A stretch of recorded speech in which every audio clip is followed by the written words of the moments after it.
Okay, hello everyone, welcome. Thank you all for being here. I'm Gayatri Gopinath. I'm the director of the Center for the Study of Gender and Sexuality at NYU. Welcome to the panel Colonialism, Sex, Disease.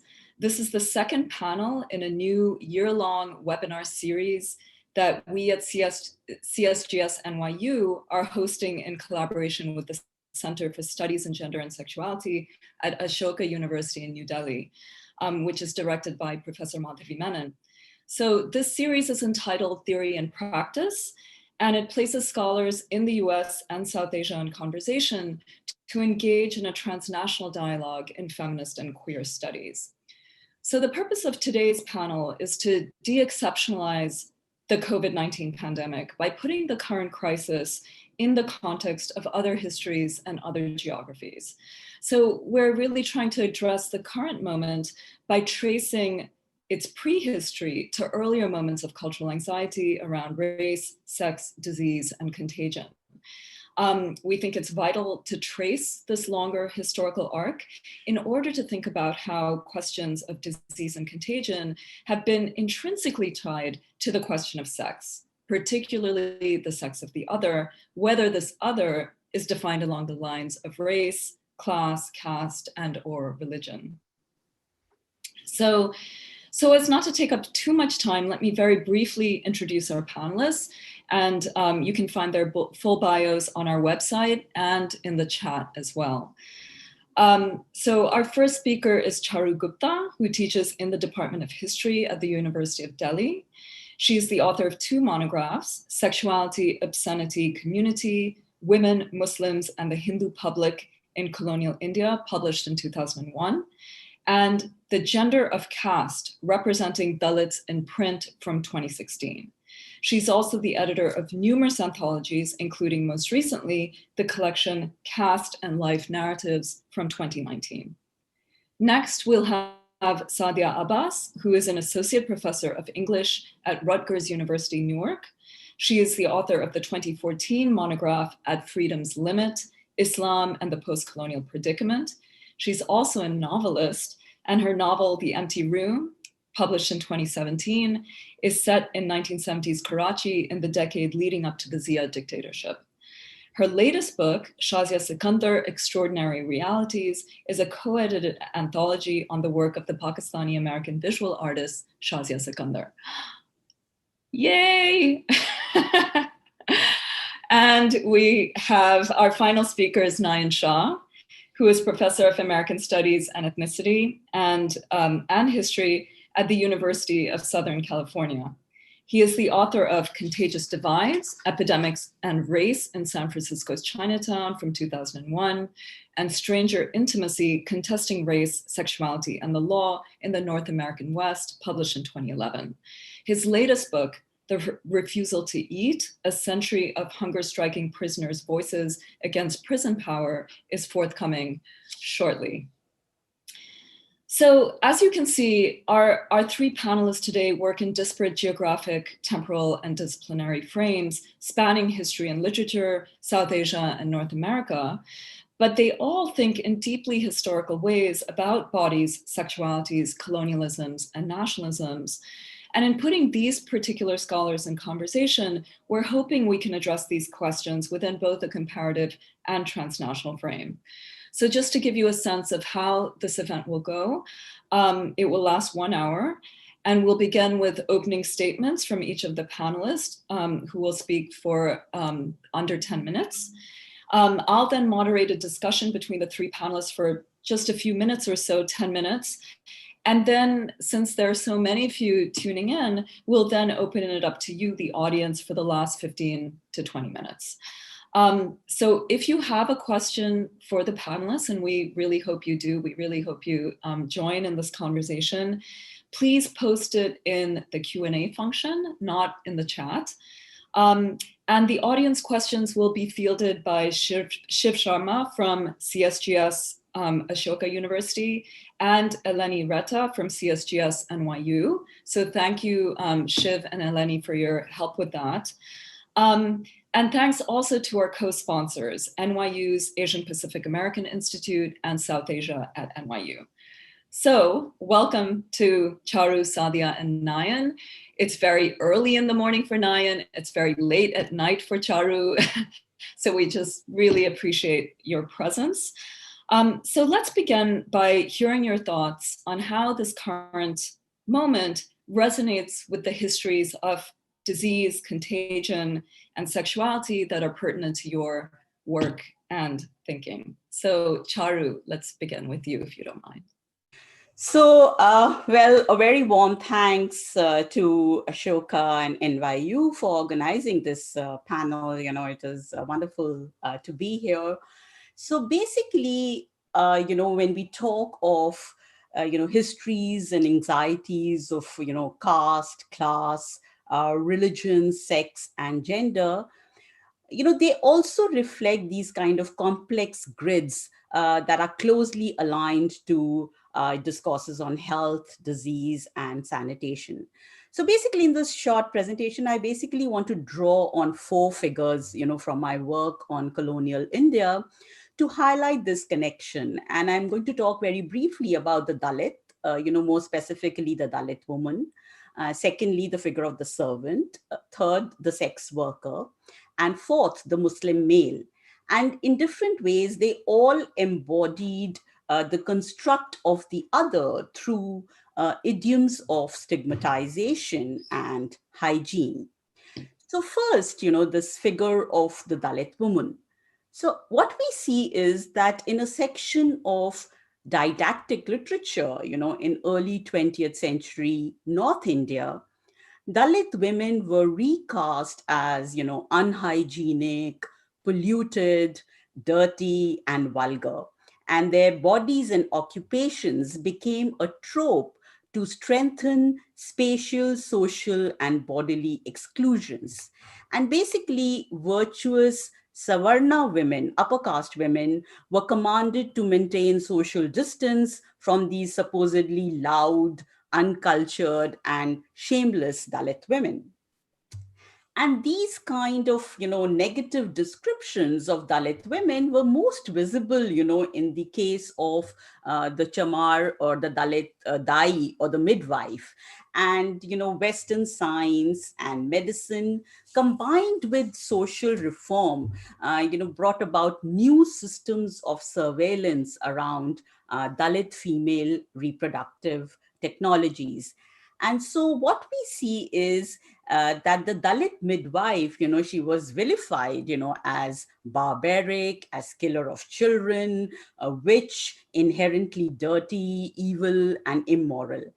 And this kind of regulation through this language of distance, pollution, and dirt, was an ensemble of colonizer and Savarna social life where gender caste segregations were also marked, as emblems of modernity, civilization, and health.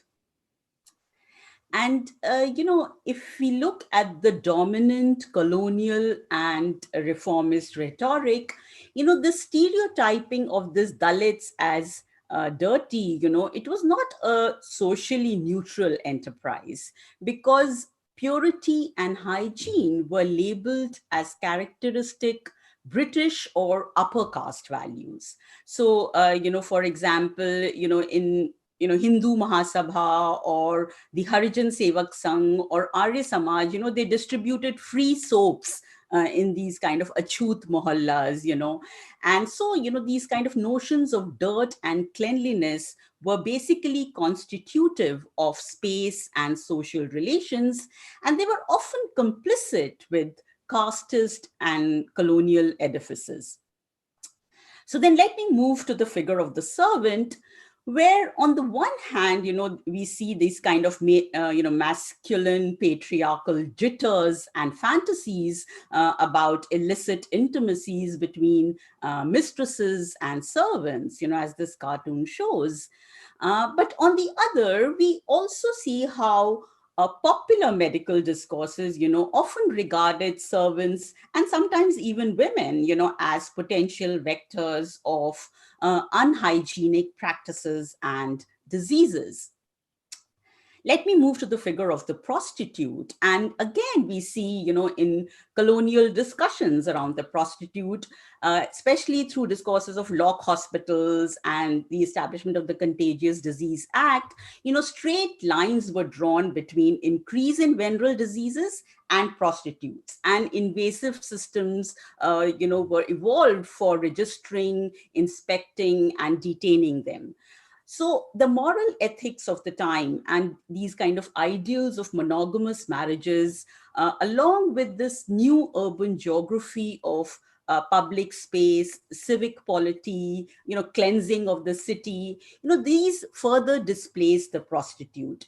And so this kind of infringement of women's rights and sexuality, it reveals the entanglements of disease and sex with this kind of zoning of the other. And finally, the sharpening of religious boundaries, in late colonial North India, led to this kind of a demonization of the Muslim, and in this process, on the one hand, intimate everyday arenas of Hindu women came under increasing scrutiny, where there was this deploying of language of discipline and control.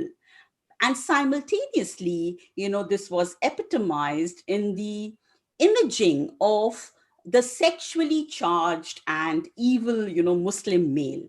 So this kind of exclusivist drama of difference, basically reflected deep anxieties about infiltration of this other in this domestic and intimate spaces. And even some indigenous medical texts of the time blamed the Muslims, for perverted sexual behavior, leading to several kinds of diseases. So what these kind of four figures, that I've taken, who were constructed as the other, and they were confined to the margins, shows that colonial histories of, pandemics, disease, and health are not only closely aligned to power relations, but they also in various contexts, acquire a distinct caste, class, gender, and religious identity. So even in this present pandemic, we can see such resonances. It has strengthened social stigma and discriminatory behaviors, whereby certain spaces, castes, classes, and religions have been, marked as this morbid other, as carriers of, main carriers of disease, as vectors of disease, migrant laborers, domestic workers, Dalits, and Muslims. So everybody knows this, but, for example, the Tablighi Jamaat congregation, led to this kind of vicious attack on all Muslims, whereby COVID-19 came to be referred to as Tablighi virus, Corona jihad, etc.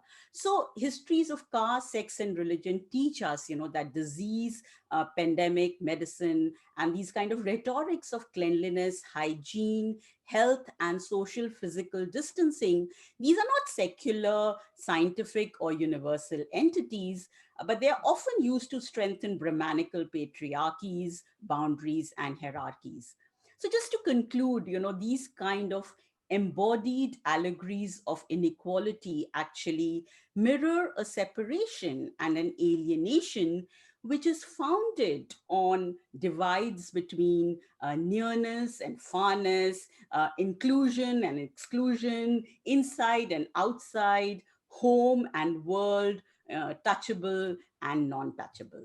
So I'll end there and we can take the conversation further. Charu, that was incredible. Thank you for doing so much work in such a short amount of time. That was really brilliant and so generative. So let's move on to Sadia.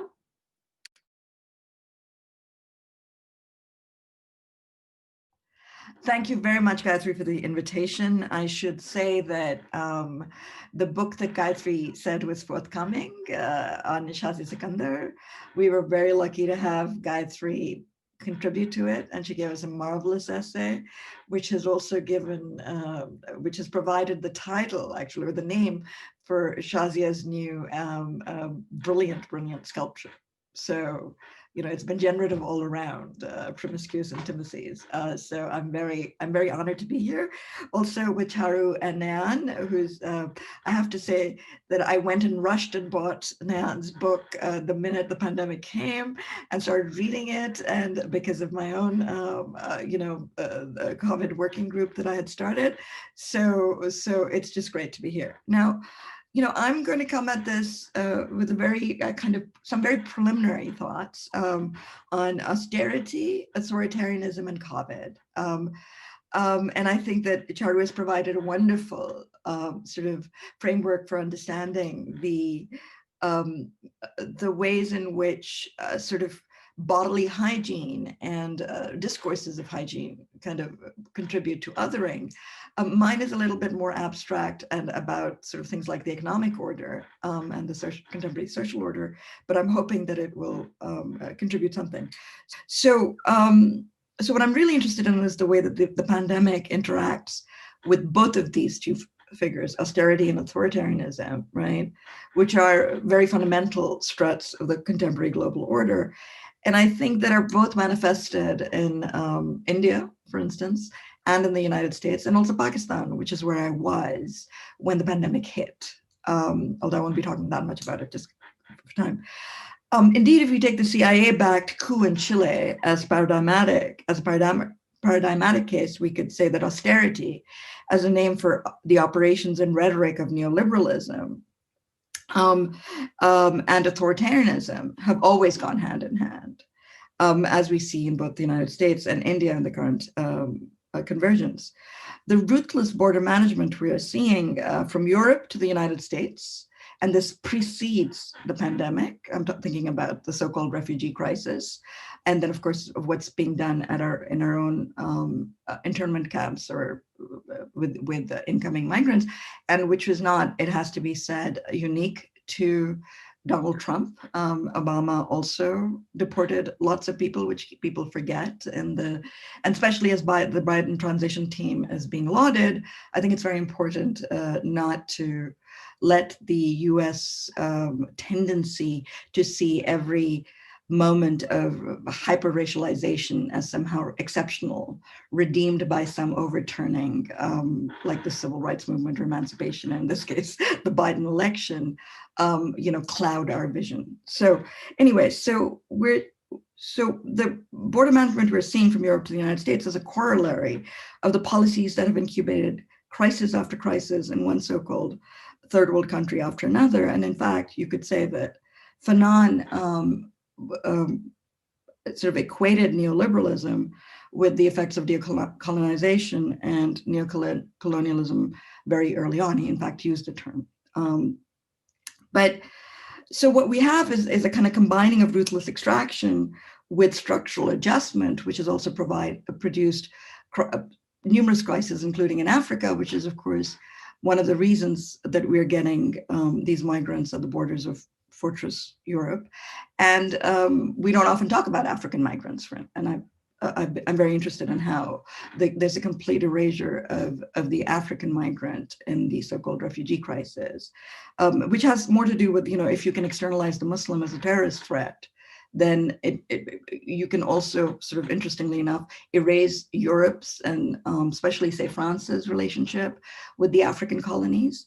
So they're very interesting ways in which particular figures of demonization also work towards very complex erasures of colonial histories, right?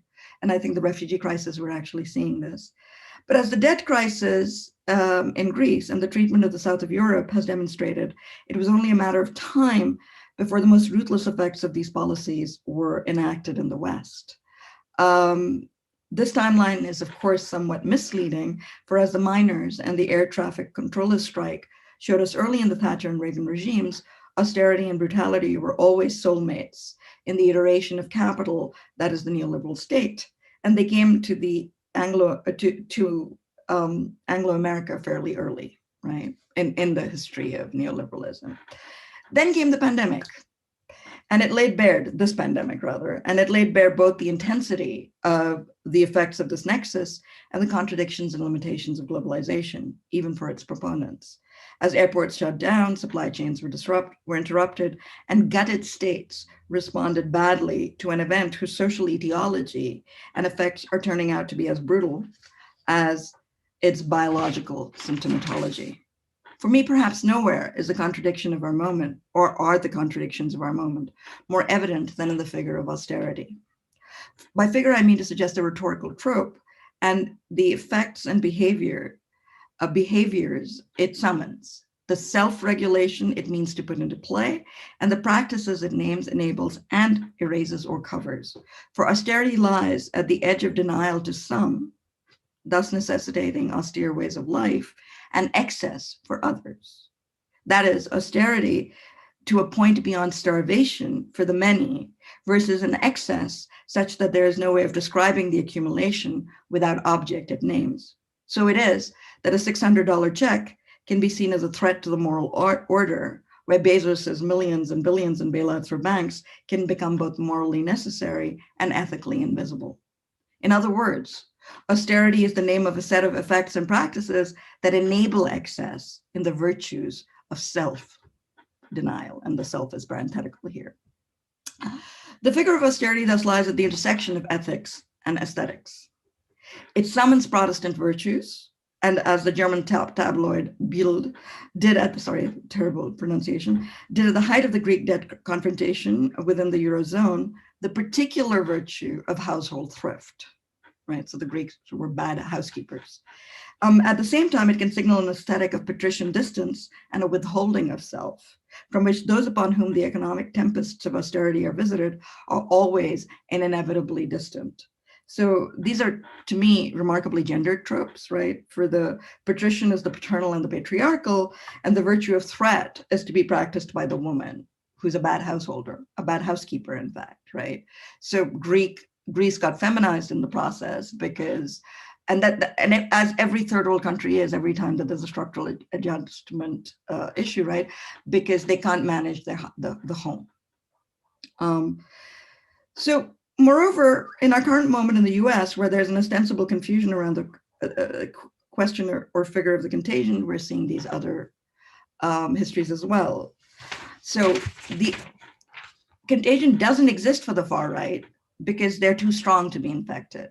And and here I'm utterly indebted to Nayan's work, right? I also think that that's because racially they cannot be infected, right? I mean, given these prior discourses of hygiene, at least that's the only way I can make sense of this contradiction, because they're too strong to be infected, they're too white to be infected, right? They're racially sort of intrinsically pure. And and also we can't acknowledge the pandemic because the economy can't take its symptomatology too seriously, right? Because the market and the economy are the only persons now in America, right? Yet it is nonetheless from China. This thing that doesn't exist is also from China, right? And of course, Nayan has done powerful work on this in the context of fears about hygiene and contagion concerning Chinese immigrants, tropes that Donald Trump was clearly drawing upon in a way that I didn't fully understand until, to be quite honest, I'd read Nayan's book, right? Because I was like, okay, there's a history here, but I didn't know that, right? And this is where I think it's very important to keep in mind that those of us who are post-colonialists who work on the rest of the world, right, and who came here as immigrants are often simply clueless, right? You see something and you don't get it. And now that I'm actually working more in the United States, I'm beginning to realize how complicit post-colonial studies has been in a certain lack of understanding of the US racial imperium.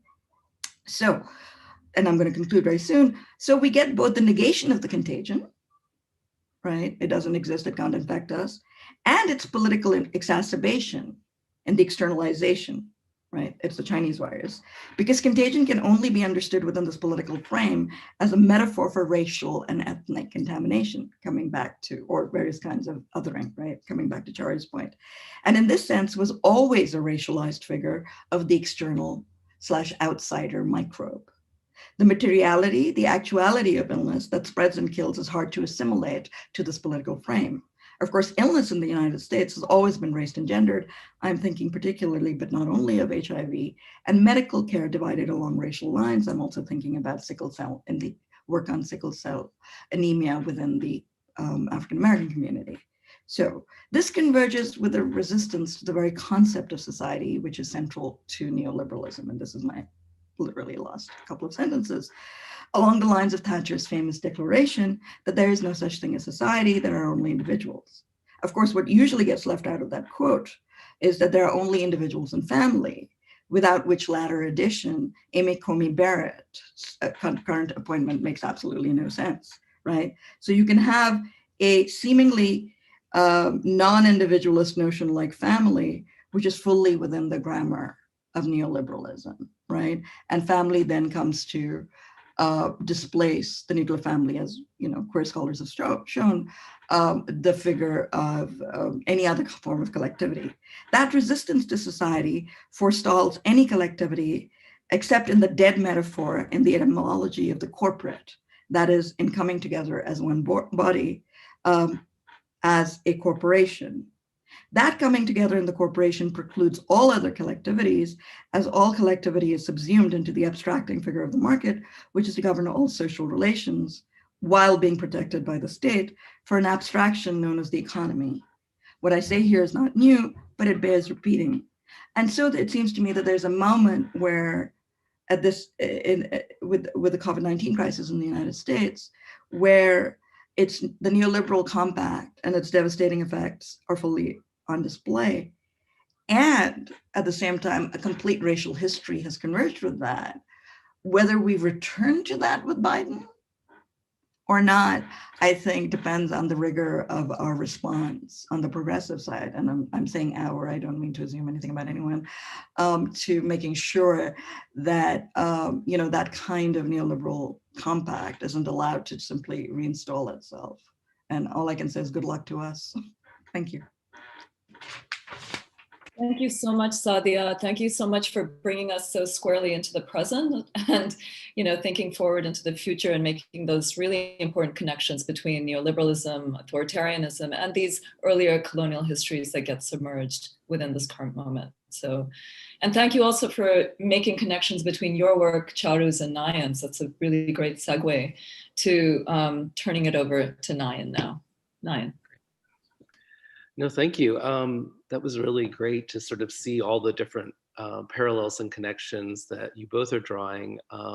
And I really want to first say that I came to my first book, which apparently, is having quite a re-life in, something I wrote 20 years ago, Contagious Divides, and researched much before. It came out of if I do not study colonial India and Africa, what problems in the United States are really interesting to me? And I found that this conjunction between health and hygiene and racialization had a longer history and a kind of back and forth flow between empire states. And I think of the United States as an empire state, particularly in the 19th and 20th century, full force. And of course, Britain, France, Russia, they're all, trying to produce, Japan are all trying to produce these empire state forms.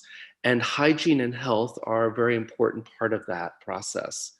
And the idea that we have in our current moment that an invisible virus is hard to imagine, so human enemies must be targeted and shunned, is something that's been recurrent, contingent on many different kinds of histories and contexts over, one would say, centuries and maybe even longer. But there's a particular problem that emerges in the 19th and 20th century that I think is worth our spending time with. And so this conversation I want to have with this dialogue with all three of us, all four of us, and the community at large is really about trying to think about what it is about the history of the present that helps us understand state, helps us understand fear and xenophobia that are woven into larger processes around something we think of as an aspect of modern good or progress, public health, and all the different kinds of repercussions that we have for the kind of ordering that Charu so eloquently articulated, and divisions that get played out in many different locations in the world. And I think it's really important to think in terms of a form of the state, its relationship to organizing and reorganizing the social, and the weaving of the cultural as narratives of storytelling that tell us something about how we organize and understand both our present moment and what urgencies exist that we must deal with, cope with, or ignore. And so I'm gonna do this kind of thing where I'm talking a little bit about San Francisco and Chinatown in the 19th century, and then I'm gonna try to weave and leap to the current moment back and forth. So bear with me, we're gonna do a little time traveling, but since it's really early in the morning for me, this is just think of it as like I'm having a waking dream and you're joining it. Okay. We confront in the United States this idea that someone needs to be blamed for the pandemic. So blaming Asian immigrants and Asian Americans for outbreaks of disease has a long history in the US. For 150 years, politicians and people have lashed out with taunts and with vitriol, with violence, aggregating inequality and vulnerability, and that is intentional. It's about demonization that takes a racial form, seeking someone to blame and explain how the pandemic spreads uncontrollably. And I say a racial form that is gendered and sexualized, that may have various different locations in caste and class, but it's this idea that there is a group of people that are similar in a way that is discernible and that must be managed. That I think is the kind of racial idea that takes state form. And it operates in our current language as well. So when something is uncontrollable, such as the pandemic, what we identify today as a super spreader or patient zero or asymptomatic carrier or whatever other kinds of language that's put forward, the different kinds of ways of trying to think of corona jihad and the like, is really about trying to think through how fears that are deeply seated in xenophobic narratives become politicized around trying to think about what is disease, how to combat it. And that, as it was in San Francisco in the 19th century, when the public health officers themselves, when dealing with the epidemic of smallpox, which happened regularly and periodically, wanted to blame the spread and severity of the disease on what was said to be 30,000 unscrupulous, lying and treacherous Chinamen living in the heart of the city and their willful and diabolical disregard for our sanitary laws. It's worth keeping in mind in San Francisco and in California in the 19th century, in that period of time, 1870, 1/4 of the working adult male population was of Chinese descent. Something that changed very rapidly over mass migrations. But to understand this was a core group of people who did every kind of work. And that cities were the place where, unlike today, where people move in and out of the city to find work in the hinterlands, and that they're constantly circulating. And people who are the most vulnerable economically are the most likely to be having to do this, or are trapped in the city in a particular kind of way because of their economic vulnerability. But the idea that there's a location, an urban location perhaps, of sickness, of vice, of crime, of depravity, of all that, is also organized around the idea of willful and diabolical. The idea here is that the Chinese in this particular case bring disease, but yet are impervious to it. Even if they're ill, their deaths don't matter. They're considered disposable. Their infection, their domestic chaos, their moral danger is what is the threat. Charu has just so eloquently visualized that for us in a representation of India in the 19th century. And you could sort of look at a similar kind of set of representations in different parts of the globe with different other populations. It's a fear and a fantasy, a cultural idea and a political idea, of foreign disease invasion, of something outside that comes and infiltrates the inside. So the defining of what the inside is and the outside is really important. At its core, though, I want to make this argument. I think it's really important for our times, that public health is a modern idea and a practice that can weave racial difference and practice within it. And it can do this and enlists caste and class, gender, sexuality, religion. It will do this weaving work, and it can do it in various nimble and agile ways, so that fear can be xenophobically, politically weaponized, but fear is also the instrument the public health uses to make its investments and to make its demands to create a normative society. The modern idea here is humans about health is that humans can avoid, be free of, and triumph over illness. So upper caste Hindus articulate this in India, and middle class Brits and French people do, and as do Americans, white Americans in particular. African Americans who are aspiring also will carry this kind of language, because what they're trying to say is that healthiness demands some kind of regulation, a bare regulation from the state, but it demands that individuals control their bodily habits and environment. So it's very much a kind of liberal notion that can morph into the neoliberal very rapidly, about who is responsible for care and how that care of the household is women's labor, but also very interesting and very gendered as male labor as well. But there's all sorts of worries around sexuality that get caught up with disease, about ideas about cleanliness, so that disease is attributed to habits and intrinsic pathology of racial subordinates. It's reinforced in logics of segregation as an argument of health safety. I mean, in India, the cordons sanitaires that the British imposed, and in Africa, I mean, it's pretty much the beginning of the origins of a kind of racial segregation zoning that occurs globally. And it demands intervention and expense of a certain kind for the safety of the public health, who gets to be in the public. So sewers and fumigation, vaccination mandates, all of that, in a particular kind of way, often very much with capital and organized with business, so that business somehow finds a way of profiting through this process in order to help understand who's going to pay for it, the ratepayers, or how it's going to be paid for as a logic that has to be sort of involved. But this sort of idea here is about how public health becomes the most agile and expansive regulatory power to combat disease for the benefit of the public. And it's always underfunded. It's always underfunded, because it can only leap into hyperfunding around an emergency, which requires payoffs to corporations or companies, or whoever the constituency is going to do the work.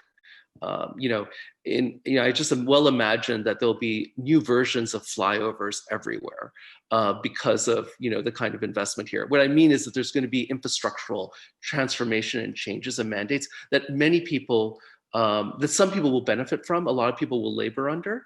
But it's about this idea of who gets to be a citizen and who gets to be a modern subject that's always contingent, always at play. People are trying to contest their relationship to it.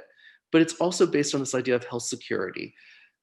The belief that's combined that one's own health is a possession, a reward for my hygienic citizenship, a shield against those who are labeled as threats and disease pariahs, as well as an instrument that can be used and mobilized to punish those people who are not obeying one's own mandate to health security. So this is why it gets taken up in this kind of emotional way, because it's very much around an idea of a formation of a kind of cultural and social consciousness and status. So we're going to see a lot of different ways in which, when we look at something like an outbreak narrative or whatever, fear is given a root, a source, a solution. Contagious diseases is an invasion from outside. The pariahs are targeted.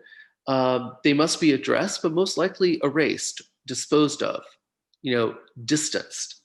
It accounts for disproportionate suffering and concern.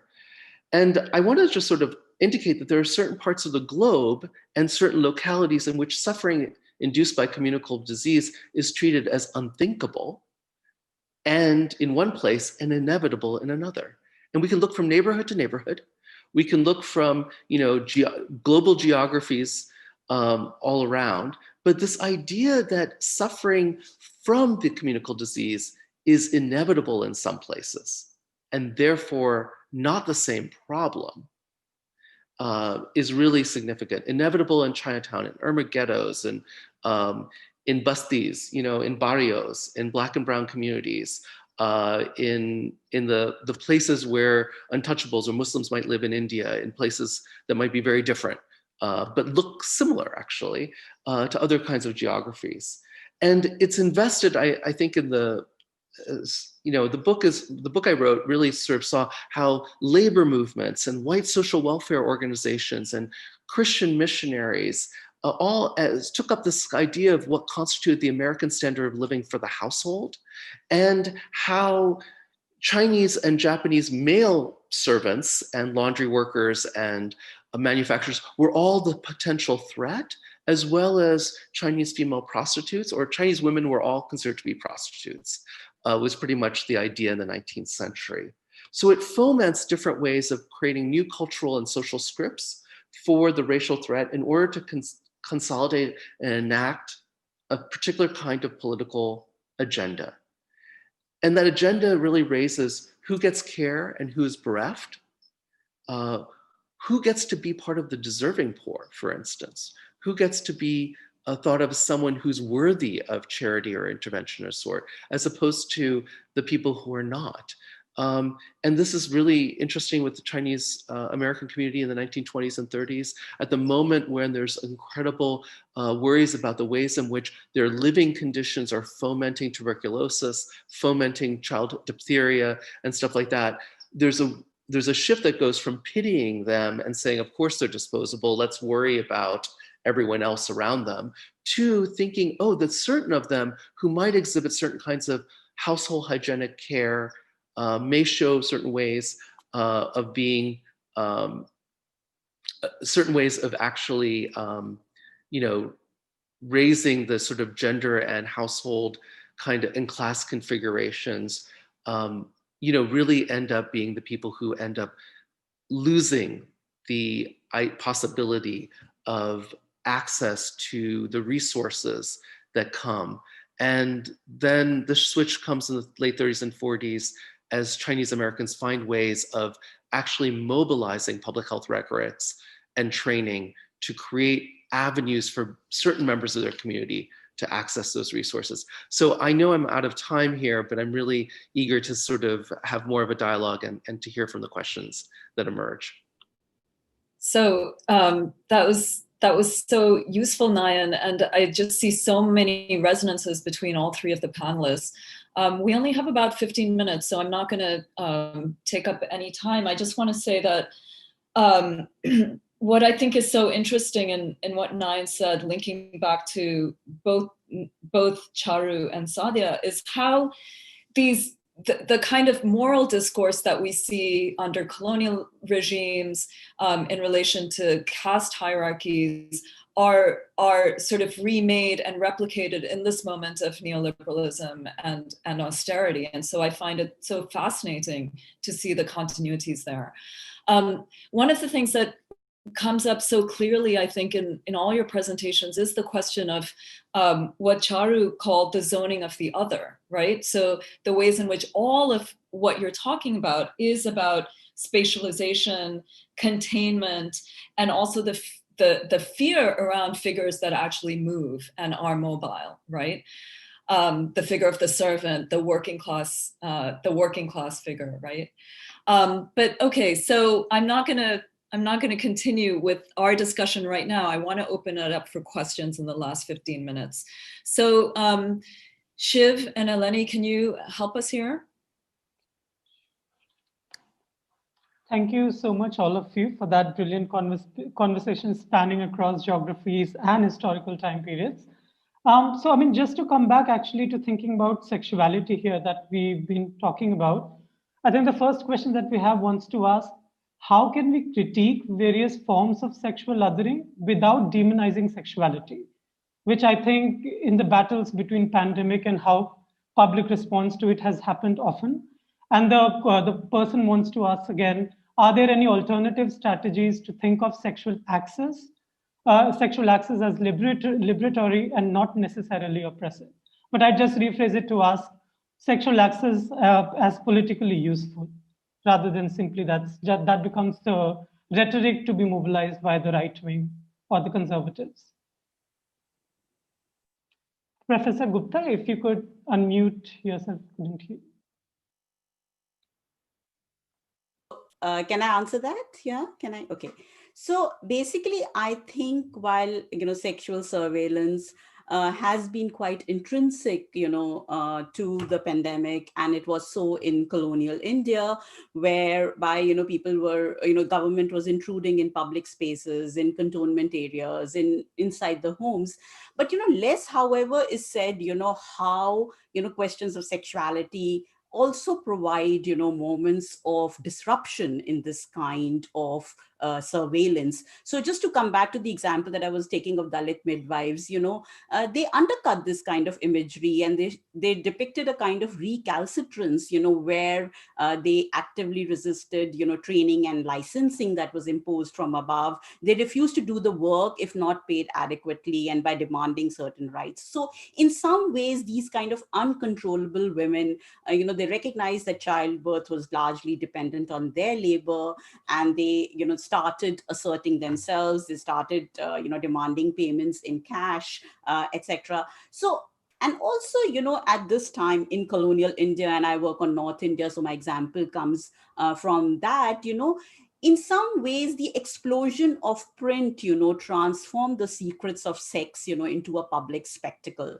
And, there were these serious health and medical writings about sex and sexuality in the public vernacular. And so in some ways, print indexed health, medicine, and sex, as an object. And, there were these texts of pleasure that were also written. So not so easily translatable. I think there was a lack of fixity in the meaning of medical and sexual knowledge. And, it could encompass a large amount of material. So while colonial knowledge was attempting to establish its hegemony, in terms of health, medicine, sex, increasing surveillance, there were also these kind of fissures created in pedagogical authority around, health and medicine, which provide us some space and possibility, I think, to also reconfigure, caste, gender, and religious identities and relations.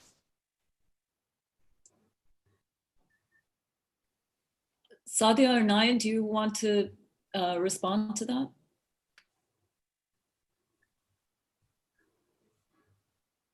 So a larger kind of question around thinking about the AIDS pandemic, I think would be to acknowledge the different ways, as Charu suggested, that there are different kinds of vernaculars of what is being thought of and organized in terms of what is sex and who is sexual and what are those relationships and what are those that are sort of thought of as, relationships of emotion, of lust, of danger, of care. And I think we might want to sort of really situate around what we think about in terms of the kind of the sort of communities of care that are developing. Because I think one of the important moments to try to think about is how in certain phases of the pandemic, and I'm thinking in the 80s and 90s of the AIDS pandemic, there were, like many other pandemic crises,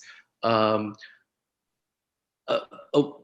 sorts of ways in which we were awash with a variety of information, government passivity, ineptitude, but also high degrees of moralism. But at the same time, there were different ways in which people who were living with and among, the effects of HIV and AIDS were also trying to figure out and sort out ways of living and creating different kinds of constellations of care and of therapeutics.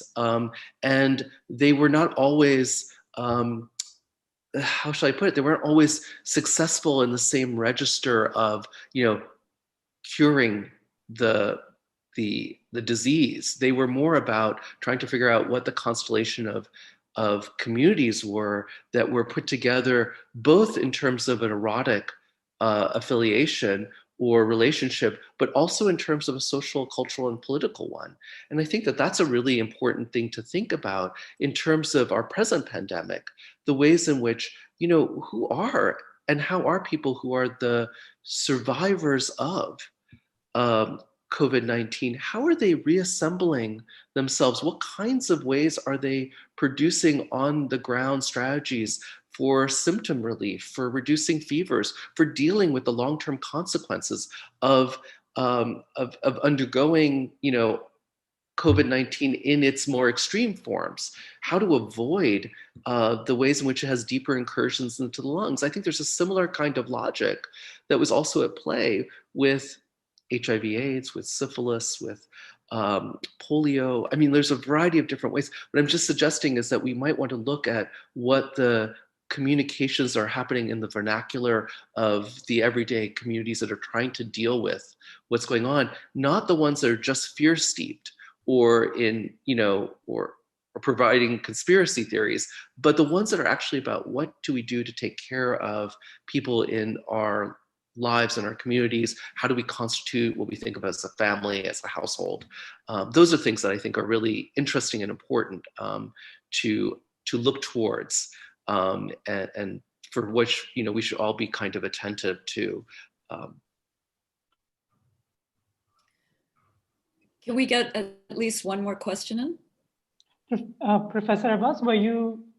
I just wanted to add to that simply because I to follow up on what Nayan was saying, but also, which might also speak to some of the other questions that I've seen in the chat. But it's, I think this question of community, right, and is really key in some sense because this has gotten so moralized by all kinds of people. I mean, in Pakistan, for instance, also it was like in Egypt, we've been publishing work where, the middle class has just, and the upper middle class has just gone kind of, it's not just fear steeped, but it's pathologizing just about everyone who cannot adhere to the protocols of distance of various sorts, right? And of course, in the American context, it's been virtually impossible to have those conversations also because of the way that it's gotten polarized along political lines.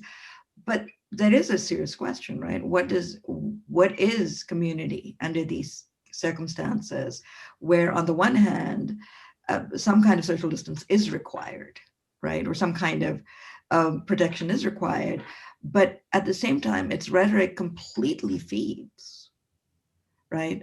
The sort of disruptions of community and the surveillance cultures and the policings that have these incredibly long histories. So in India with the migrant workers, whatever happened, what's happening with the Dalit, the Muslims, the Corona Jihad, the Tablighi Jihad, this is the Tablighi virus, which I hadn't heard before, but which I think is kind of brilliant in some kind of bizarre way. But in Pakistan also, right, where the police were going around smashing carts the day the lockdown was imposed in Karachi, right? And so the ways in which certain sort of structures of violence and power got utterly reinforced in the name of a safety that we can't say wasn't required in some form, but that completely was an attack on community and society, right? And in that attack in community and society, there were those also who had to do the work of taking care of each other, right? And we don't have language for that. And there are also those who had to do the work of continuing to eat, right? How do you provide, I mean, in Pakistan, India, the levels of poverty, and even in the United States, right? I mean, so the idea that somehow to talk about the economy was crazy and which I have to say that many of my progressive and liberal friends also signed on to at some level, right? It's a real question. I mean, when you come from Pakistan and you're seeing that the day laborers have no food, right? What are you going to do with that? And people in Egypt are saying on the streets, we'd rather die of COVID than of hunger. I mean, what is our responsibility as a polity to think to producing community and thinking in community terms about this terrible contradiction and this, and I think that's the question that both Charu and Nayan are really posing, right? Why aren't we talking about those things? And, you know, I don't have any answers, but just reiterate the question. Thank you, Sadia. Shiv, do we have time for another question? Sure, sure. And in fact, I think for the next question, I wanted to return to Professor Gopinath, what you were beginning to talk about with respect to zoning and spatialization. And the question really is about, you know, in what ways perhaps the history of such kind of zoning and spatialization has changed the way we think about sex now. And I'm thinking about, of course, in India, the examples of the Contagious Diseases Act, the Cantonment Act, but also in the US, the zoning laws which were implemented in, San Francisco, New York, and several other places. So how do you think about this history now sort of informing the way we think about and approach sex? And any of you could begin, yes. Okay, I can respond very, very quickly. So, you know, I think that there has been this organization of space, you know, which has acted as a material context and marker of, you know, social distancing towards the exclusion of bodies, you know, which is, you know, what the Contagious Disease Act, or the formation of lal bazaars and separate red light areas, for example, for sex workers shows. And so I think what COVID-19 has done is it has made the return of the specter of colonialism much more real for us, you know. So I think the kind of exceptional judicial and legal powers over sexuality, over control of over bodies, over, you know, your movement, you know, I think are very, very critical. And so in some ways, you know, these new forms of untouchability, of segregation along lines of sex and religion, you know, have become very, very critical, you know, in these times. So I think, you know, these kinds of methods of segregation, isolation, you know, control over sexual bodies, you know, they have these strong social roots, colonial roots, and they have really come to you know, haunt us, you know, and to, you know, coercively regulate, you know, your sexual lives, your livelihoods, etc. You know, and I think that is something that will haunt us and be with us for a long time to come. You know, how, you know, this kind of new ways of untouchability, not touching, you know, sexual segregation have been reintroduced and strengthened through new kinds of languages and idioms. That is important. I don't know if there's time to just say something a little more about that, in the sense that there's a channeling that's going on. It's a regulated channeling. That's what the you know, Lal Bazaar is. That's what the sex districts are. That there's a certain kind of narrowing of a stream where this is allowed to happen in some way, whatever this is. And I think we see this played out simultaneously, because it's the residential segregation, commercial segregation through zoning occurs at the same time as you have the various ways in which we think about the sort of idea about sexual zoning occurring. And in fact, sexual zoning plays off of it. So then the policing of certain kinds of areas or certain locations later in the 20th century of particular like bathhouses or parks or you know, alleys or streets, where there's already been this channeling that occurs and a certain kind of repertoire of targets and pariahs and behavior that's played out. So who is, you know, who's going to be arrested for what? Who is going to be convicted for what? Gets played out in different ways. It does do that thing of sort of producing a sexual identity as a form, and it also does a thing of putting out certain kinds of acts. But I today have been wondering, in this current moment, how do 21st century modes of sexual contact and communication, how have they been affected by COVID-19?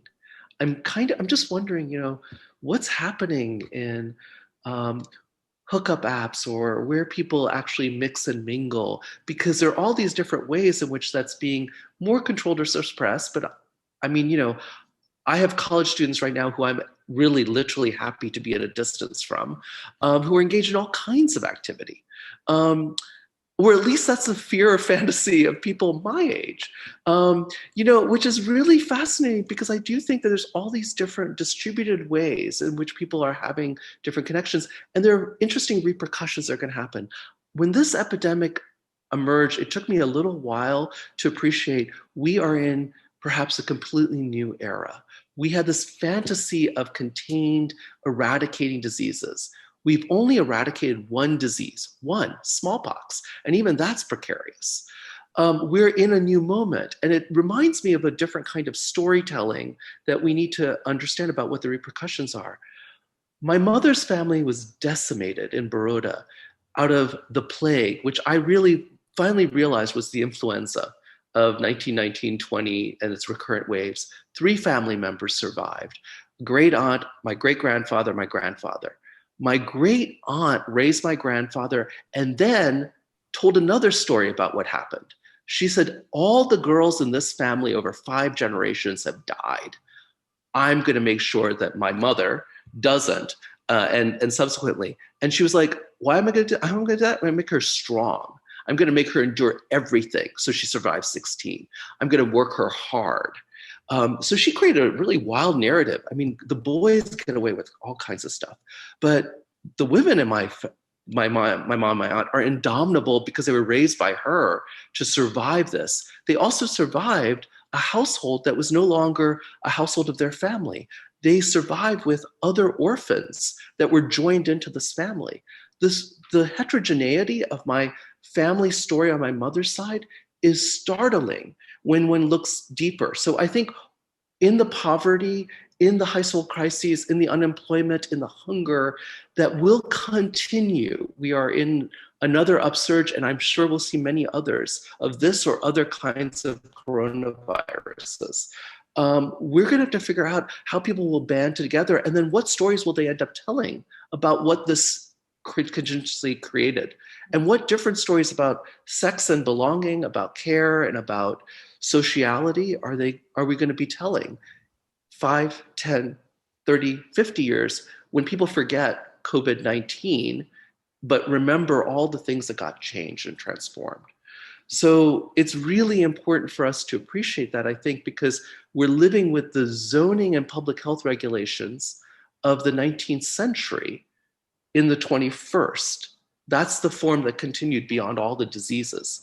And we're living through those repercussions, as this panel really revealed. So I'm really excited by the fact that we've been able to do this. Thank you so much, Gayatri and Shiv, and for Ashoka and NYU for making this possible, because I think we need to have more of these dialogues so we can sort of see the larger and different pictures and different stories. So we are over time, but Sadi, I just wanted to give you the last word if you wanted to say something in response to that question. I think that I do want to actually round out something that Nayan said, which I think is very important, right? That there is also something different about this moment. And that's not to say that it's exceptional, but what is the future going to look like? And I just want to do it with a shout out to my students who are, so I teach at Rutgers, Newark, which is a commuting campus. And it's often called the most diverse campus in America, but which gets instrumentalized in horrible ways.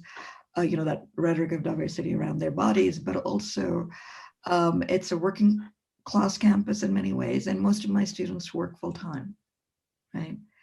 And many of them live at home, in multi-generation homes, right? Where they have to work, they have to do their schoolwork, there's a serious digital divide around this, but they also have to protect their families. Their adult, their ill families and so on. So, this is not so much about sex, right? But it is actually about the constitution of the family and responsibility within it, from within a perspective of relative economic deprivation, if not outright poverty. And what's really extraordinary to me is how they're managing all of this, right? That they're managing their lives and their households, and they're crossing back and forth and working full time.